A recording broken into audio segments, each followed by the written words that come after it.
북한 평양체육관에서 한 국가대표 수영선수가 목숨을 걸고 지켜야 할 것은 메달이 아니었습니다. 그것은 바로 함께 자란 풍산개 한 마리였습니다. 고위 간부가 외빈 접대용 개고기로 쓰겠다고 명령을 내렸지만 그는 거부할 수 없었죠. 과연 이 남자는 15년을 함께한 개를 어떻게 지켰을까요? 지금부터 그 이야기를 들려드리겠습니다. 이 영상이 도움이 되셨다면 구독과 좋아요 부탁드립니다. 모든 것은 함경도 바닷가 작은 마을에서 시작되었습니다. 제가 태어난 곳은 청진 근처 어촌이었습니다. 집 뒤로는 산이 병풍처럼 둘러있고 앞으로는 푸른 바다가 끝없이 펼쳐진 곳이었죠. 여름이면 온 동네 아이들이 바닷가에서 물장구를 치고 겨울이면 명태 덕장에서 얼어붙은 명태를 따다가 할머니들한테 혼나곤 했습니다. 그 시절엔 말이죠. 그게 제일 행복한 일상이었어요. 우리 아버지는 어부였습니다. 아침 일찍 배를 타고 나가시면 어머니는 부두에 나가 아버지 배가 들어오기를 기다리셨죠. 저는 학교 끝나면 달려가서 아버지 배에 실린 물고기들을 구경하곤 했습니다. 오징어, 명태, 가끔은 큰 대구도 잡혀 올라왔어요. 아버지는 제 머리를 쓰다듬으시며 우리 아들도 크면 바다 사나이가 되어야지 하고 웃으시곤 했습니다. 그런데 그해 가을,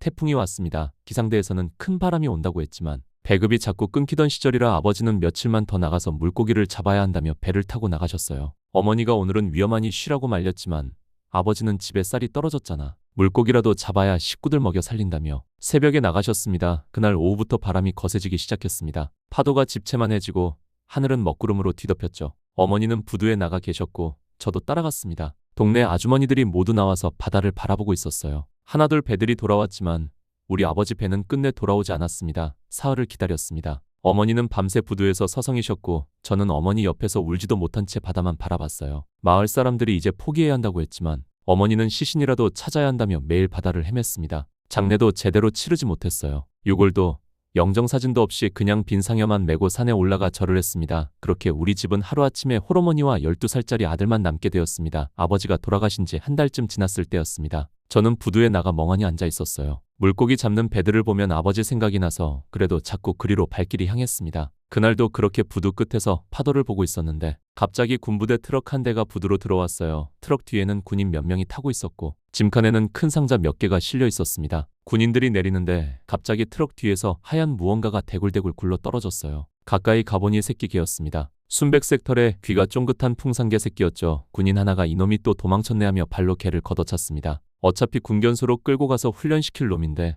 말을 안 듣네 하는 소리가 들렸어요. 개는 겁에 질려 꼬리를 말고 웅크리고 있었습니다. 그 모습이 제 눈에는 파도 속에서 사라진 아버지처럼 보였어요. 아무도 구해주지 않으면 죽을 것 같았습니다. 저는 재빨리 개를 안아들었습니다. 군인들이 야 그거 놔 하고 소리쳤지만 저는 개를 꼭 안고 집으로 뛰어갔어요. 어머니는 제가 개를 안고 들어오자 깜짝 놀라셨습니다. 철수야 이게 무슨 짓이냐. 우리 살기도 힘든데 개까지 어떻게 키우냐. 어머니는 한숨을 쉬셨지만 제가 개를 안고 우는 모습을 보시더니 말씀을 멈추셨어요. 그리고는 조용히 말씀하셨습니다. 내 아버지도 생전에 개 한 마리 키우고 싶다고 하셨는데 그래. 이 녀석이 너희 아버지 대신 우릴 지켜줄지도 모르겠다. 그날부터 저는 그 개를 백설이라고 불렀습니다. 눈처럼 하얀 털 때문이었죠. 밥도 제대로 없던 시절이었지만 저는 제 밥을 조금씩 덜어서 백설에게 주었습니다. 어머니도 몰래 옥수수죽을 끓여주셨어요. 백설은 빠르게 자랐습니다. 석 달쯤 지나니 제 무릎 높이까지 커졌고 매일 저와 함께 바다에 나갔습니다. 저는 백설과 함께 파도 속을 헤엄치며 놀았어요. 백설은 처음엔 물을 무서워했지만 곧 저보다 더 빠르게 헤엄치게 되었습니다. 동네 사람들은 저 개는 바다에서 태어난 게 분명하다 하고 웃었죠. 그렇게 저와 백설은 함께 자랐습니다. 아버지 없는 빈자리를 백설이 채워주는 것 같았어요. 밤에 잠들 때도 백설은 제 옆에 누워 있었고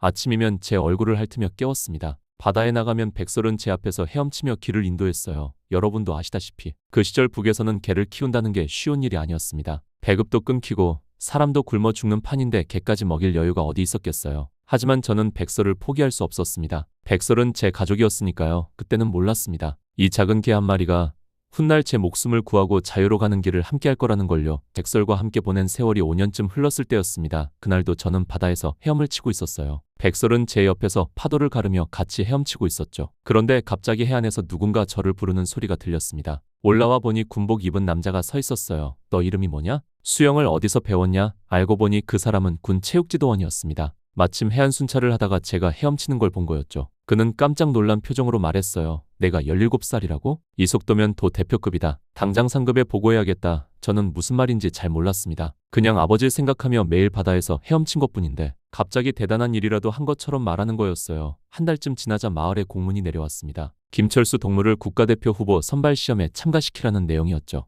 동네 인민반장이 우리 집에 와서 말했어요. 철수 어머니, 이건 큰 영광입니다. 아들이 평양에 가면 온 가족이 영광을 얻는 겁니다. 어머니는 기뻐하시면서도 걱정스러운 표정이었어요. 저를 평양에 보내면 언제 다시 볼 수 있을지 모르니까요. 하지만 거부할 수도 없었습니다. 당에서 내린 명령이었으니까요. 마을 사람들이 쌀을 조금씩 모아서 기차 삭슬 마련해 주었습니다. 그 시절엔 말이죠. 기차표 하나 사는 것도 쉽지 않았어요. 동네 아주머니들이 우리 마을에서 평양 가는 사람이 나왔다며 축하해 주셨죠. 하지만 제게는 한 가지 문제가 있었습니다. 백설이었어요. 어머니, 백설은 어떻게 해요? 평양까지 걔를 어떻게 데려가냐? 여기 두고 가야지. 하지만 저는 백설을 두고 갈 수 없었습니다. 백설 없이는 평양에서 살 자신이 없었어요. 결국 저는 백설을 몰래 기차 화물칸에 숨겨 실었습니다. 영무원들 눈을 피해 큰 자루에 넣어서요. 평양에 도착하자 저는 놀랐습니다. 우리 마을과는 완전히 다른 세상이었어요. 큰 건물들, 깨끗한 도로, 배불러 보이는 사람들. 아, 이게 수령님이 계신 곳이구나 싶었습니다. 체육관에 도착해서 선발 시험을 봤습니다. 전국에서 모인 선수들이 수십 명 있었는데 군인들도 있고 학생들도 있었어요. 모두 저보다 체격도 좋고 훈련도 많이 받은 사람들이었습니다. 하지만 물에 들어가자 달랐습니다. 저는 바다에서 자란 사람이었으니까요. 평양 애들은 수영장에서만 헤엄쳤지만 저는 파도와 조류를 상대하며 자란 사람이었어요. 기록은 제가 가장 빨랐습니다. 함경도에서 온 바다 소년, 합격. 그렇게 저는 국가대표 후보가 되었습니다. 체육관 숙소에 방 한 칸을 배정받았고 백설은 창고 한쪽에 숨겨뒀어요. 밤마다 몰래 밥을 가져다주며 함께 시간을 보냈습니다. 훈련은 힘들었습니다. 새벽 5시에 일어나서 밤 10시까지 훈련했어요. 육상, 근력, 수영, 다이빙까지. 하지만 저는 버텼습니다. 백설이 옆에 있었으니까요. 몇 년이 지나고 저는 국제대회에 나가게 되었습니다. 중국에서 열린 친선대회였는데 거기서 저는 은메달을 땄어요. 북한 선수로서는 좋은 성적이었죠. 평양으로 돌아오자 신문에 제 사진이 실렸습니다. 경의하는 장군님의 은덕으로 자란 바다의 아들, 국제대회 메달 획득이라는 제목이었어요. 체육관 앞에서는 환영식이 열렸고 사람들이 박수를 쳤습니다. 그날 밤 저는 처음으로 이상한 느낌을 받았습니다. 훈련이 끝나고 숙소로 돌아오는데 어떤 남자가 저를 따라왔어요. 민간인 옷을 입었지만 눈빛이 보통 사람과 달랐습니다. 방 앞까지 따라와서는 물었어요. 오늘 누구를 만났나? 무슨 얘기를 했나? 아무도 안 만났는데요. 그냥 훈련하고 들어왔습니다. 훈련장에서 옆 선수랑 얘기한 거 있지? 뭐라고 했나? 그제야 알았습니다. 이 사람이 보위부원이라는 걸요. 저를 감시하고 있었던 겁니다. 다음 날부터 제 옆에는 항상 누군가 있었습니다. 훈련장, 식당, 심지어 화장실 앞에도요. 백설을 돌보러 갈 때도 조심해야 했어요. 들키면 걔를 빼앗길까 봐 두려웠습니다. 어느 날 체육지도원이 저를 불렀습니다. 철수 동무, 내가 키우는 게 있지? 가슴이 철렁했습니다. 어떻게 아셨습니까? 다 안다. 하지만 걱정 마라. 내가 메달을 따는 한 개 한 마리쯤은 눈 감아줄 수 있다. 대신 명심해라. 너는 이제 국가의 재산이다. 내 기록은 조국의 영광이고 내 몸은 당과 수령님의 것이다. 그날 밤 저는 백설을 안고 한참을 생각했습니다. 내가 평양에 와서 영광을 얻었다고 생각했는데 나는 그냥 재산이구나. 사람이 아니라 백설이 제 얼굴을 핥았습니다. 마치 괜찮아, 내가 있잖아라고 말하는 것 같았어요. 하지만 그날 이후로 저는 느꼈습니다. 이 나라에서는 제 몸도 제게도 진짜 제 것이 아니라는 걸요. 그래도 저는 참았습니다. 어머니가 고향에서 무사히 사시려면 제가 말을 잘 들어야 했으니까요. 메달을 따고 훈련을 받고 시키는 대로 하면 되는 거였죠. 그렇게 믿고 있었습니다.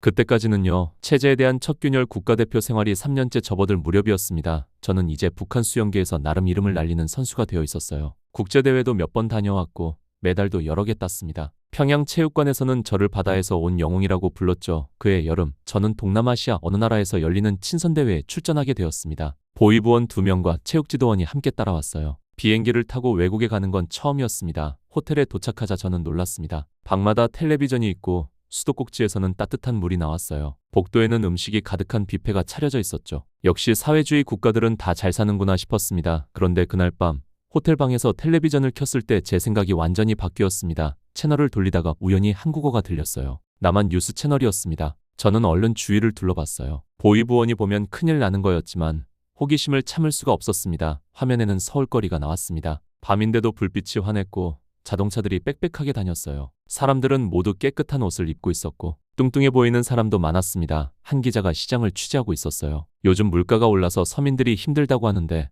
화면에는 과일, 고기, 생선이 산더미처럼 쌓여 있었습니다. 우리 고향 장마당에서는 옥수수 한 대 구하기도 어려운데 저 사람들은 저렇게 많은 음식을 두고 힘들다고 하는 거였어요. 더 충격적인 건 정치 뉴스였습니다. 화면에서 어떤 남자가 대통령을 비판하고 있었어요. 정부가 잘못했다.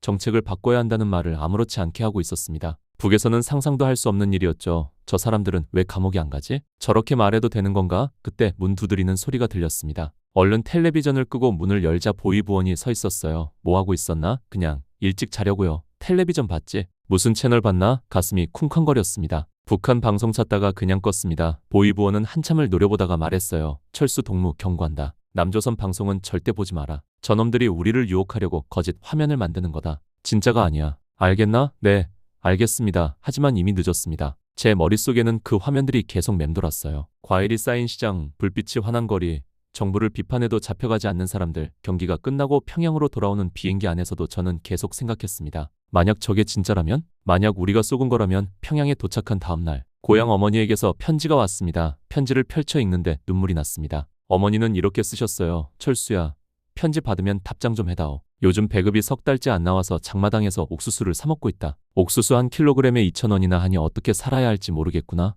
백설이 먹을 것도 걱정이다. 걔한테 줄 밥이 어디 있겠냐만 그래도 내가 아끼는 녀석이니 내가 조금씩 챙기고 있다. 몸 건강히 잘 지내거라. 편지를 읽고 또 읽었습니다. 어머니가 굶고 계신다는 얘기였어요. 배급이 끊긴 지가 석 달이라니. 그런데 저는 평양에서 매일 새끼를 먹고 고기도 먹고 운동복도 새 것으로 받아 입고 있었습니다. 며칠 뒤 훈련을 마치고 만수대 거리를 지나는데 이상한 광경을 봤습니다. 체육관 앞에는 환영 현수막이 걸려 있고 사람들이 모여서 박수를 치고 있었어요. 제가 딴 메달을 축하하는 행사였죠. 그런데 그 뒤쪽 골목에서 마른 여자 하나가 휘청거리며 걷다가 쓰러지는 걸 봤습니다. 주변 사람들은 못 본 척 지나갔어요. 저도 그냥 지나쳐야 했습니다. 선수단에서 이탈하면 안 되니까요. 하지만 그 여자의 얼굴이 자꾸 어머니 얼굴과 겹쳐 보였습니다. 그날 밤 체육관 숙소로 돌아와 백설을 안았습니다. 백설은 제 손을 핥으며 꼬리를 흔들었어요. 저는 백설 머리를 쓰다듬으며 속삭였습니다. 백설아, 우리가 딴 메달이 진짜 누구 덕분인지 나도 이젠 알겠다. 장군님 은덕이 아니라 굶어 죽는 인민들 덕분이구나. 여러분도 아시다시피 그 시절 북한은 고난의 행군식이었습니다. 사람들이 길에서 굶어 죽고 꽃제비 아이들이 기차역을 떠돌았어요.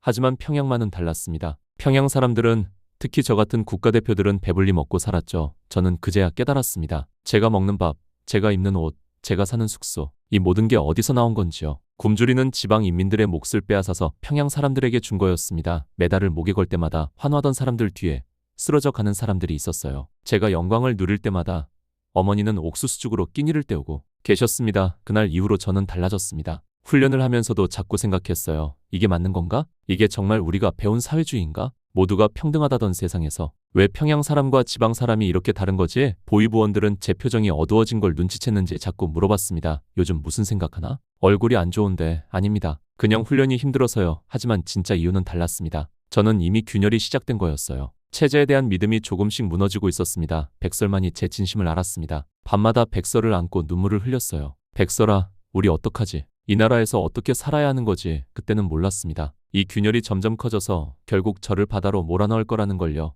남자의 결심이 흔들리다 나이가 30을 넘어서자 제 기록이 조금씩 떨어지기 시작했습니다. 사실 당연한 일이었어요. 수영 선수의 전성기는 20대잖아요. 젊은 선수들이 계속 올라오고 저는 이제 예전만큼 빠르지 않았습니다. 훈련을 아무리 해도 기록이 늘지 않았어요. 체육지도원이 저를 불러서 말했습니다. 철수 동무, 이제 현역 경기는 힘들 것 같다. 앞으로는 후배들 지도하고 행사 때 얼굴만 비추는 베테랑 역할을 해라. 그래도 숙소랑 배급은 계속 받을 수 있을 거다. 저는 알았습니다. 제가 더 이상 국가 재산으로서 가치가 없어졌다는 뜻이라는 거려. 메달을 못 따면 필요 없는 사람이 되는 거였죠. 그렇게 한 달쯤 지났을 때였습니다. 어느 날 체육관에 고위 간부가 방문했어요. 평양시당 간부였는데 외국 손님 접대 준비를 점검하러 왔다고 했습니다. 식당, 숙소, 공연장을 둘러보더니 갑자기 백설이 있는 창고 쪽으로 왔어요. 저게는 뭐야? 풍산개 아닌가? 체육지도원이 대답했습니다. 네, 철수 동무가 키우는 겁니다. 오래전부터 있었어요. 간부가 백설을 보더니 고개를 끄덕였습니다. 좋아. 다음 주에 외빈 온다니까 개고기 한번 제대로 차려봐. 풍산개 고기면 맛있겠는데? 저 정도 크기면 10명은 먹겠어. 순간 제 머리가 하얘졌습니다. 동무,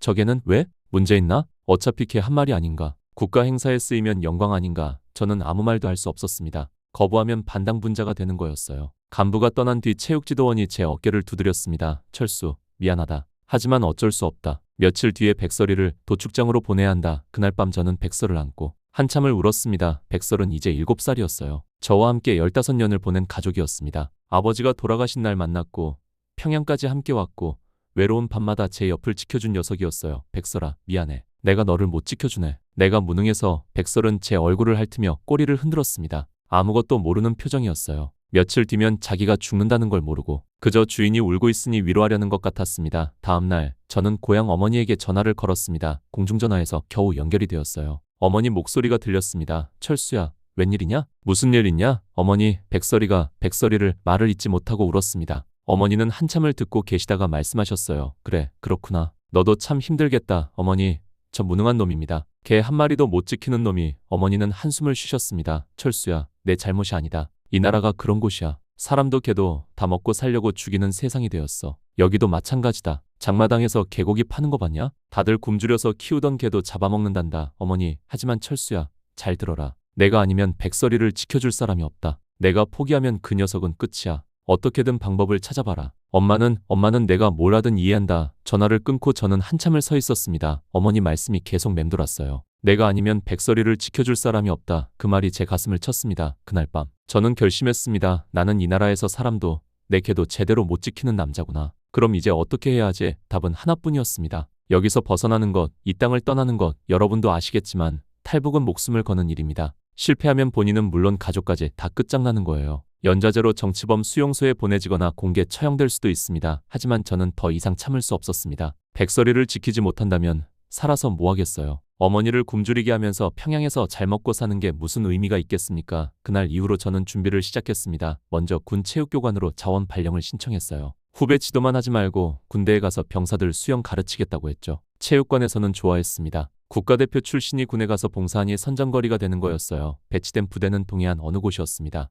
야간 해상침투 훈련을 하는 특수부대였죠. 저는 그 부대에서 수영교관으로 일하게 되었어요. 그리고 슬쩍 물어봤습니다. 동무들, 여기서 밤에 훈련 나가면 경비정이 같이 나가나요? 그렇죠. 항상 경비정이 순찰 돌아요. 경비가 제일 약한 시간대가 언제죠? 글쎄요. 날씨 안 좋을 때는 대충 돌고 들어가는 것 같던데요. 저는 조금씩 정보를 모았습니다. 경비정 교대 시간, 해상 순찰 루트, 조류와 파도 방향, 날씨 예보도 매일 확인했어요. 언제 태풍이 오는지, 언제 비구름이 몰려오는지 백설도 함께 데려왔습니다. 훈련용 수색견이라고 속여서요. 밤마다 백설의 몸에 작은 부표를 묶는 연습을 했습니다. 저와 백설을 줄로 연결하는 훈련도 했어요. 백설아, 우리 연습 열심히 하자. 이번 한 번이야. 실패하면 우리 둘 다 끝이다. 백설은 제 눈을 빤히 보며 꼬리를 흔들었습니다. 마치 알았어, 같이 가자라고 말하는 것 같았어요. 한 달쯤 지나자 기회가 왔습니다. 기상청 예보에 사흘 뒤 태풍 외곽 비구름 접근이라는 소식이 떴어요. 파도가 높아지고 시야가 나빠질 거라는 예보였습니다. 저는 그날을 디데이로 정했습니다. 마지막 밤 백설을 안고 속삭였습니다. 백설아,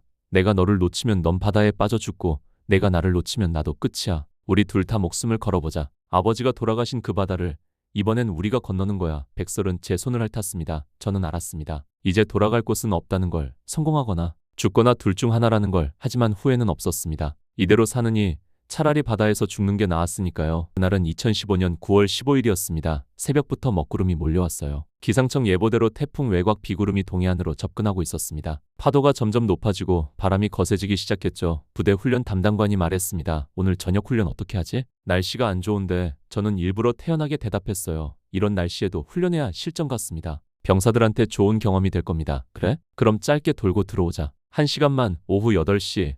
훈련병 10명과 저, 그리고 보위부원 2명이 경비정에 올라탔습니다. 백설도 수색 훈련용이라고 속여서 함께 태웠어요. 경비정이 출발하자 파도가 배를 흔들었습니다. 비가 점점 세게 내리기 시작했어요. 훈련병들은 멀미를 하고 보위부원들도 얼굴이 파래졌죠. 동무, 이거 너무 위험한 거 아닙니까? 곧 좋아질 겁니다. 조금만 더 나가시죠. 1시간쯤 가자. 해안에서 멀리 떨어진 곳에 도착했습니다. 훈련 코스의 가장 바깥쪽 표지 부표였어요. 저는 여기를 탈출 지점으로 정해뒀던 겁니다. 여기서 5분만 쉬고 돌아갑시다. 제가 소리쳤습니다. 모두들 지쳐서 갑판에 주저앉았어요. 비와 파도 때문에 시야가 거의 보이지 않았습니다. 보위부원들도 배 안쪽에 들어가 있었죠. 바로 그때였습니다. 저는 백설을 안아 들고 난간으로 다가갔어요. 백설의 몸에는 이미 부표가 묶여 있었고 저와 백설을 연결하는 줄도 준비되어 있었습니다. 백설아, 간다. 심호흡을 한번 하고 백설을 안은 채 바다로 몸을 던졌습니다. 차가운 물이 온몸을 감쌌어요. 9월 바닷물은 얼음같이 차가웠습니다. 백설이 놀라서 허우적거렸지만 저는 백설을 꽉 안고 물속으로 잠수했습니다. 위에서 고함 소리가 들렸어요. 사람이 빠졌다. 김철수가 걔 안고 뛰어들었다. 사이렌이 울렸습니다. 곧 탐조등이 바다를 비추기 시작했어요. 저는 숨을 참고 물속으로 더 깊이 들어갔습니다.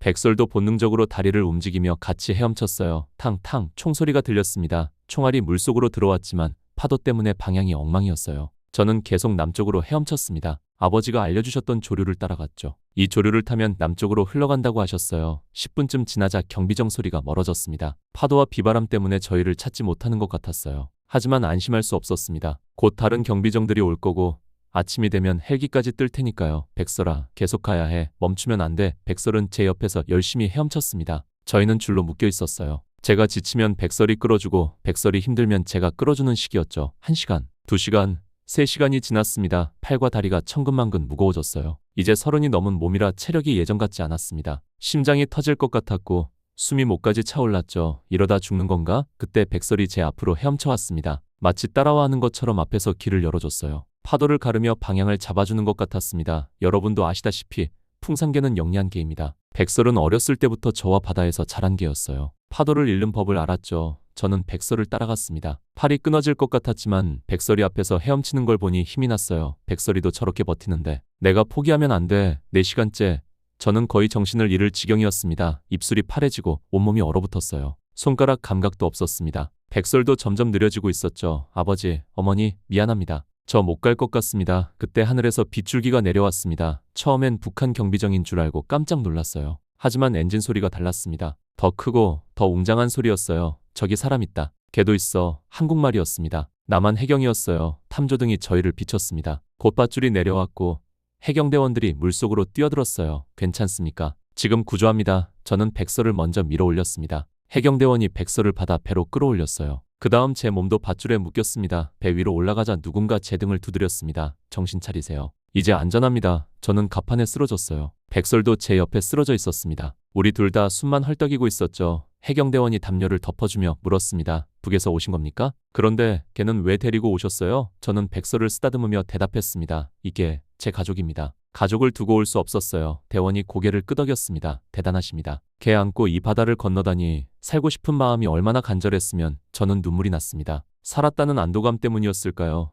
아니면 이제 자유라는 게 실감이 나서였을까요? 백설은 제 손을 핥았습니다. 꼬리를 살짝 흔들었어요. 마치 우리 해냈어 하는 것 같았습니다. 새벽 안개가 깔린 바다 위에서 저와 백설은 서로를 안고 있었습니다. 우리는 살아남았어요. 죽을 각오로 뛰어든 바다를 건넜습니다. 아버지가 돌아가신 그 바다를 이번엔 우리가 이겨낸 거예요. 해경함정은 남쪽으로 향했습니다. 뒤를 돌아보니 북쪽 하늘이 점점 멀어지고 있었어요. 고향도 어머니도 그곳에 두고 왔습니다. 하지만 후회는 없었습니다. 이제 시작이었으니까요. 백설과 제가 진짜 사람답게 살 수 있는 새로운 삶이요.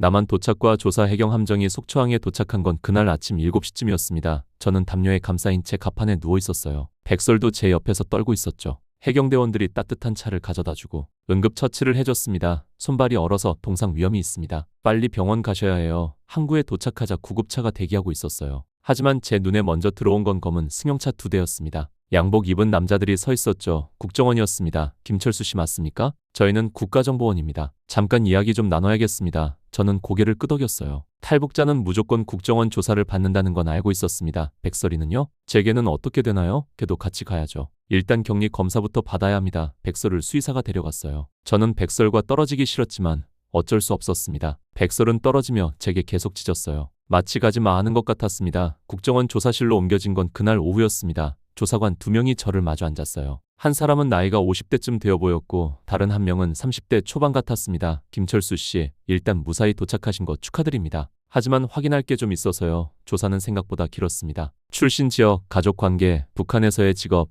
탈북 이유, 탈북 경로까지 모든 걸 다 물어봤어요. 저는 솔직하게 대답했습니다. 아버지 이야기, 국가대표가 된 과정, 체제의 환멸을 느낀 이유, 백설이 개고기로 잡혀갈 뻔한 일까지요. 50대 조사관이 고개를 갸우뚱했습니다. 그런데 김철수 씨, 한 가지 이상한 게 있습니다. 뭡니까? 보통 탈북자들은 혼자 오거나 가족과 함께 옵니다. 그런데 걔를 데리고 온 사람은 제가 이 일 15년 했는데 처음 봅니다. 저는 백설 얘기를 더 자세히 했습니다. 아버지가 돌아가신 날 만난 것, 평양까지 함께 간 것, 바다에서 같이 헤엄친 것, 백설 없이는 제가 여기까지 올 수 없었다고요. 조사관은 한참을 듣더니 한숨을 내쉬었습니다. 사람 하나 건너오기도 힘든데 걔까지 묶어서 헤엄쳐 온 건 정말 처음입니다. 얼마나 절박하셨으면 30대 조사관이 물었습니다. 그럼 북에 두고 온 가족은요? 어머니는 어떻게 되십니까? 그 질문에 저는 말문이 막혔습니다. 어머니는 고향에 계십니다. 연락은 못 하시죠? 네, 이제 평생 못 볼 겁니다. 여러분도 아시다시피 탈북하면 북에 남은 가족들이 처벌받습니다. 연좌제 때문이에요. 어머니도 아마 조사받으시거나 더 나쁜 일을 당하셨을지 모릅니다. 그 생각을 하니 눈물이 났습니다. 자유를 얻었지만 어머니를 버리고 온 거였어요. 어머니, 죄송합니다. 불효자식이 먼저 도망쳤습니다. 조사관이 휴지를 건네주며 말했습니다. 김철수 씨, 당신 잘못이 아닙니다. 그 나라가 잘못된 거죠. 여기서는 누구도 개 한 마리 키운다고 처벌받지 않습니다. 안심하십시오. 조사는 일주일 동안 계속되었습니다. 매일 아침부터 저녁까지 질문을 받았어요. 북한 체제, 군사시설, 보위부 조직까지. 제가 아는 건 다 말했습니다. 그 사이 백설은 동물병원에서 검사를 받고 있었어요. 광견병, 기생충, 전염병 검사까지요. 다행히 모두 음성이었습니다. 백설이는 건강했어요. 일주일 뒤 조사관이 말했습니다. 김철수 씨, 조사 끝났습니다. 이제 하나원으로 가시게 됩니다. 거기서 석 달 동안 남한 생활 적응 교육을 받으시면 됩니다. 백설이는요, 그게 원칙적으로는 걔는 하나원에 못 들어갑니다. 다른 입소자들도 있고 위생 문제도 있어서요. 제 얼굴이 굳었습니다. 백설 없이 석 달을 어떻게 버티나요? 백설이 없으면 저는 못 갑니다. 백설이랑 같이 있어야 합니다. 조사관이 난처한 표정을 지었어요. 그러다가 상부와 통화를 했습니다. 한참을 얘기하더니 돌아와서 말했습니다. 특별히 허가가 났습니다. 백설이를 심리치유견으로 등록하면 같이 입소할 수 있답니다. 대신 다른 입소자들한테 피해 안 주셔야 합니다. 저는 감사 인사를 100번도 더 했습니다. 감사합니다. 정말 감사합니다. 저 백설이 없으면 못 삽니다. 그렇게 해서 저는 백설과 함께 하나원으로 가게 되었습니다. 차를 타고 가는 길에 창밖을 보니 신기한 풍경이 많았어요. 고속도로, 높은 건물들, 깨끗한 거리. 북에서는 평양에만 있는 거라고 생각했는데 남한은 어디나 이렇더라고요. 편의점을 지나칠 때 깜짝 놀랐습니다. 저기 불이 다 켜져 있는데요. 밤에도 불 켜놓나요? 운전하던 직원이 웃으며 말했습니다. 네, 편의점은 24시간 엽니다. 언제든 가서 물건 살 수 있어요. 24시간이라고? 밤에도 물건을 판다고? 북에서는 상상도 못할 일이었어요. 전기도 자주 끊기는데 밤새 불을 켜놓다니요. 마트 앞을 지날 때는 더 놀랐습니다. 주차장에 차가 빽빽하게 차 있고 사람들이 손수레에 물건을 가득 싣고 나오고 있었어요. 과일, 고기, 생선, 과자까지. 저렇게 많은 걸 어떻게 다 먹나 싶었습니다. 백설은 제 무릎에 앉아서 창밖을 보고 있었어요. 백설도 신기한지 계속 두리번거렸습니다. 저는 백설 머리를 쓰다듬으며 속삭였습니다. 백설아, 우리 이제 여기서 살게 됐어. 여긴 먹을 게 많고 전기도 항상 들어오고 누가 우릴 감시하지도 않아. 우리 드디어 자유야. 백설은 제 손을 핥았습니다. 꼬리를 흔들었어요. 차 창밖으로 나만의 가을 하늘이 펼쳐졌습니다. 높고 푸른 하늘이었어요. 구름 한 점 없이 맑았습니다. 그 하늘을 보며 저는 생각했습니다. 어머니, 저 이제 자유입니다. 죄송하지만 저 이제 사람답게 살아보려고요. 어머니도 이해해 주시겠죠? 하나원으로 가는 길. 저와 백설은 새로운 시작을 향해 가고 있었습니다. 새로운 삶을 준비하다 하나원에 입소한 날. 저는 방 한 칸을 배정받았습니다. 작은 방이었지만 깨끗했어요. 침대, 책상, 옷장이 있었고 화장실도 방 안에 달려 있었습니다. 제일 신기한 건 온수가 언제든 나온다는 거였어요. 수도꼭지만 틀면 따뜻한 물이 콸콸 쏟아졌습니다. 백설은 방 한쪽에 깔아준 매트에 누웠어요. 백설도 피곤했는지 금방 잠들었죠. 저는 침대에 누워 천장을 보며 생각했습니다. 나 정말 살아남았구나. 백설이도 무사하고 이게 꿈인가 생시인가. 다음 날부터 교육이 시작되었습니다. 하나원에는 저 말고도 탈북자들이 50명쯤 있었어요. 젊은 사람들도 있고 나이 드신 분들도 있었습니다. 여자들이 더 많았죠. 첫 수업은 남한 사회 이야기였습니다. 강사 선생님이 말했어요. 여러분, 남한은 자본주의 사회입니다. 돈을 벌어야 생활할 수 있어요. 배급이 없습니다. 저는 손을 들었습니다. 그럼 일을 못하는 사람은 어떻게 살아요? 굶어 죽나요? 아닙니다. 정부에서 생계비를 지원해 줍니다. 탈북민들도 정착금을 받고 집도 지원받을 수 있어요. 정착금이라고? 정부가 돈을 준다고? 북에서는 상상도 못할 일이었어요. 북에서는 당이 일자리를 주고 배급을 주는 거였는데 남한은 돈을 주고 알아서 살라는 거였죠. 다음 수업은 은행과 카드 사용법이었습니다. 통장을 만들면 여기에 돈이 저축됩니다. 현금카드로 ATM에서 돈을 뽑을 수 있어요. 기계에서 돈이 나온다고 실습 시간에 직접 ATM 기계를 만져봤어요. 버튼을 누르니까 정말 돈이 나왔습니다. 신기해서 몇 번이나 해봤죠. 하나원 생활은 하루하루가 신기했습니다. 식당에 가면 밥이 차려져 있었어요. 쌀밥, 국, 반찬이 여러 가지였죠. 마음껏 먹어도 되고 남겨도 아무 말 안 했습니다. 처음에는 이상했어요. 북에서는 밥 한 톨도 남기면 큰일 나는데요. 백설도 하나원 직원들이 챙겨줬습니다. 사료도 주고 산책도 시켜줬어요. 백설은 다른 입소자들에게 인기가 많았습니다. 아이고, 이게 참 예쁘네. 이름이 백설이라고? 이 개가 같이 바다 건넜다며? 대단하네. 할머니 한 분은 백설을 보며 눈물을 흘리셨어요. 나도 북에 개 한 마리 키웠는데 탈북할 때 두고 왔어. 지금도 미안해. 저는 그 할머니 손을 잡았습니다. 할머니도 살려고 그러신 거잖아요. 할머니 잘못 아닙니다. 하나원에서는 취업 교육도 받았습니다. 김철수 씨는 수영을 잘하신다고요? 그럼 수영장 강사나 안전요원으로 일하시면 좋겠네요. 상담 선생님이 말했습니다. 아니면 해양구조대 같은 곳에도 지원해 볼 수 있어요. 수영 실력이 뛰어나시니까요. 내가 수영을 가르친다고? 북에서는 국가를 위해 수영했는데 여기서는 사람들을 가르칠 수 있다고 새로운 가능성이 보였습니다. 제가 좋아하는 수영으로 돈을 벌고 사람들을 도울 수 있다는 게 신기했어요. 어느 날 저녁, 다른 입소자들과 이야기를 나눴습니다. 한 청년이 물었어요. 형, 후회 안 해요? 어머니 두고 온 거. 저는 한참 생각하다가 대답했습니다. 후회는 매일 해. 어머니 생각하면 가슴이 아파. 하지만 그렇다고 다시 돌아갈 순 없어. 거기 가면 나도 죽고 백설이도 죽어. 이게 최선이었어. 형은 용감해. 나는 혼자 오기도 무서웠는데 형은 걔까지 데리고 왔잖아. 용감한 게 아니야. 그냥 살고 싶었어. 백설이랑 같이. 여러분도 아시다시피 탈북은 쉬운 선택이 아닙니다. 가족을 버리고 고향을 버리고 모든 걸 버리는 거예요. 하지만 그렇게라도 해야 살 수 있는 사람들이 있습니다. 석 달이 지나고 하나원 수료식이 열렸습니다. 원장님이 수료증을 나눠주시며 말씀하셨어요. 여러분, 이제 진짜 남한 사회로 나가시게 됩니다. 힘든 일도 많을 겁니다. 하지만 포기하지 마세요. 여러분은 자유를 위해 목숨 걸고 온 분들입니다. 저는 백설과 함께 단상에 올라갔습니다. 원장님이 제 손을 잡으며 말씀하셨어요. 김철수 씨, 백설이와 함께 행복하게 사세요. 두 분이 무사히 도착한 게 기적입니다. 저는 고개를 숙여 인사했습니다. 감사합니다.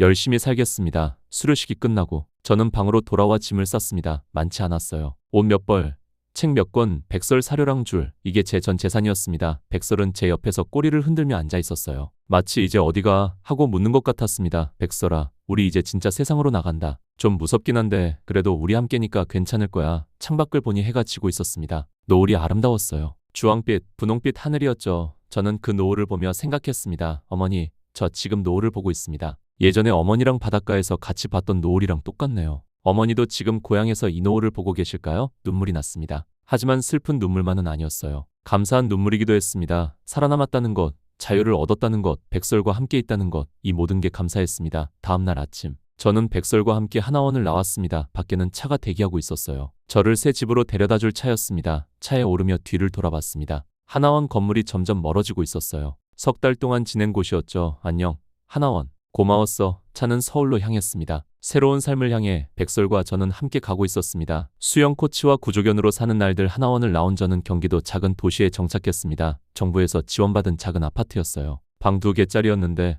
저한테는 궁전 같았습니다. 온수도 나오고 보일러도 있고 화장실도 깨끗했죠. 무엇보다 제 명의로 된 집이라는 게 신기했어요. 백설아, 여기가 우리 집이야. 이제 누가 빼앗아 가지도 않아. 백설은 집 안을 이리저리 돌아다니며 냄새를 맡았습니다. 새 집이 마음에 들었는지 꼬리를 흔들었어요. 첫날 밤, 저는 마트에 갔습니다. 하나원에서 배운 대로 장바구니를 들고 진열대를 둘러봤어요. 과일, 고기, 야채, 라면, 과자까지 너무 많아서 뭘 사야 할지 몰랐습니다. 손님, 뭐 찾으세요? 직원이 다가와서 물었어요. 아, 저기 쌀이랑 김치 좀 사려고요. 쌀은 저쪽이고 김치는 냉장 코너에 있어요. 북에서는 배급으로 받던 쌀을 여기서는 돈 주고 사는 거였어요. 처음에는 이상했지만 곧 익숙해졌습니다. 돈만 있으면 언제든 살 수 있다는 게 신기했죠. 일주일 뒤, 저는 동네 수영장에 취업했습니다. 수영 국가대표 출신이시라고요? 와, 대단하시네요. 우리 수영장에서 강습 좀 해주시겠어요? 관장님이 반겨주셨어요. 저는 안전요원으로 시작했지만 곧 아이들에게 수영을 가르치기 시작했습니다. 처음에는 어색했어요. 북에서는 국가를 위해 수영했는데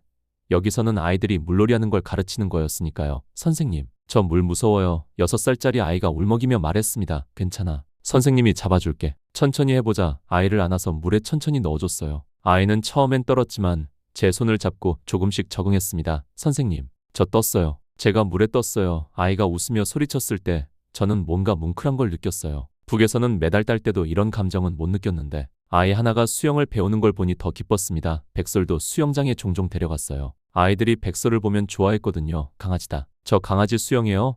백설이는 수영 잘해. 선생님이랑 같이 바다도 건넜어. 아이들은 백설이 바다를 건넌 이야기를 듣고 신기했습니다. 백설은 수영장 옆에서 얌전히 누워있다가 가끔 물속으로 뛰어들어 아이들과 놀아줬어요. 몇 달 뒤, 지역 해양구조대에서 연락이 왔습니다. 김철수 씨 사연을 들었습니다. 혹시 우리 구조대에서 자원봉사하실 생각 없으세요? 수영 실력이 뛰어나시니까 도움이 될 것 같은데요. 저는 흔쾌히 승낙했습니다. 주말마다 해양구조대 훈련에 참가했어요. 인명구조법, 심폐소생술, 응급처치까지 배웠습니다. 백설도 구조견 훈련을 받았죠. 백설아, 이제 우리 사람 구하는 거야. 도망치던 사람이 아니라 구조하는 사람으로 사는 거야. 어느 여름날, 실제 구조 요청이 왔습니다. 바다에서 수영하던 중학생이 파도에 휩쓸려 표류 중이라는 신고였어요. 저는 구조대원들과 함께 현장으로 달려갔습니다. 파도가 높았어요. 구조대원들이 망설이는 사이 저는 백설과 함께 물속으로 뛰어들었습니다. 저기 아이 보인다. 백설아, 가자. 백설과 저는 파도를 헤치며 나아갔어요. 아이가 물에 빠져 허우적대고 있었습니다. 저는 아이를 잡아서 안전하게 해변까지 데려왔습니다. 감사합니다. 정말 감사합니다. 아이 부모님이 울며 제 손을 잡았어요. 그때 깨달았습니다. 이게 진짜 제가 하고 싶었던 일이라는 걸요.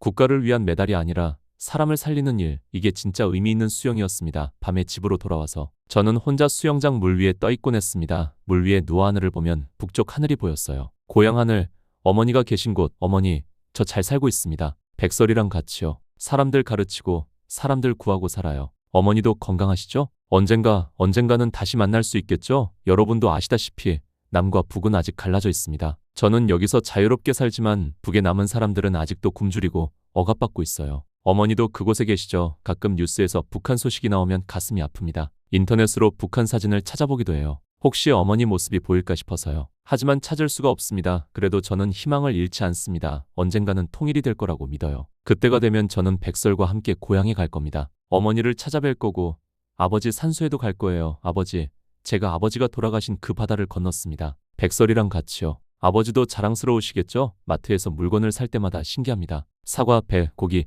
생선, 이 모든 걸 자유롭게 살 수 있다는 게요. 말투가 좀 다르긴 해도 다들 같은 말을 쓰는 사람들이잖아요. 음식 맛도 비슷하고 명절 때 떡국도 먹고요. 그래도 같은 민족이니까 어느 추석날 수영장이 쉬어서 저는 집에서 송편을 만들었습니다. 북에서 어머니가 만들어주시던 송편이었어요. 속에 깨를 넣고 반달 모양으로 빚었죠. 백설은 제 옆에 앉아서 지켜보고 있었어요. 백설아, 이거 우리 어머니가 해주시던 거야. 맛있지? 송편을 먹으며 눈물이 났습니다. 어머니 생각이 났거든요. 어머니도 지금쯤 송편을 만들고 계실까요? 아니면 먹을 게 없어서 그냥 지나가실까요? 그날 밤 저는 북쪽 하늘을 향해 기도했습니다. 우리 세대의 통일을 봤으면 좋겠습니다. 저 같은 사람이 더 이상 생기지 않도록요. 가족 버리고 고향 버리고 도망치는 사람이 없었으면 좋겠습니다. 지금 저는 45살입니다. 백설은 이제 15살이 되어 노견이 되었어요. 털도 하얘지고 걸음도 느려졌습니다. 하지만 여전히 제 곁을 지켜줍니다. 주말이면 백설과 함께 바닷가에 갑니다. 파도 소리를 들으며 걷죠. 백설은 예전만큼 빠르게 달리지는 못하지만 천천히 제 옆에서 걷습니다. 백설아, 우리 많이 왔지? 함경도 바다에서 여기까지. 넌 내 생명의 은인이야. 내가 없었으면 나 진작에 죽었을 거야. 백설은 제 손을 핥습니다. 여전히 따뜻합니다. 마지막으로 카메라를 보고 계신 여러분께 말씀드리고 싶습니다. 자유는 공짜가 아닙니다. 저는 목숨을 걸고 이 자유를 얻었어요. 가족을 버리고 고향을 버리고 모든 걸 버려야 했습니다. 하지만 후회는 없습니다. 왜냐하면 여기서는 제가 사람이니까요. 개 한 마리 키우는 것도 먹고 싶은 거 먹는 것도 하고 싶은 말 하는 것도 자유니까요. 언젠가 북쪽 바다에서도 사람과 개가 목숨 걸지 않고 그냥 수영만 하는 날이 왔으면 좋겠습니다. 그날이 오면 저는 백설의 후손들과 함께 고향 바다에 갈 겁니다. 그리고 어머니를 찾아뵐 거예요. 어머니, 저 돌아왔습니다. 이제 우리 같이 살 수 있어요. 그날을 꿈꾸며 오늘도 저는 수영장에서 아이들을 가르칩니다. 백설은 제 곁에서 꼬리를 흔들고요. 우리의 이야기가 여러분께 작은 희망이 되었으면 좋겠습니다. 감사합니다.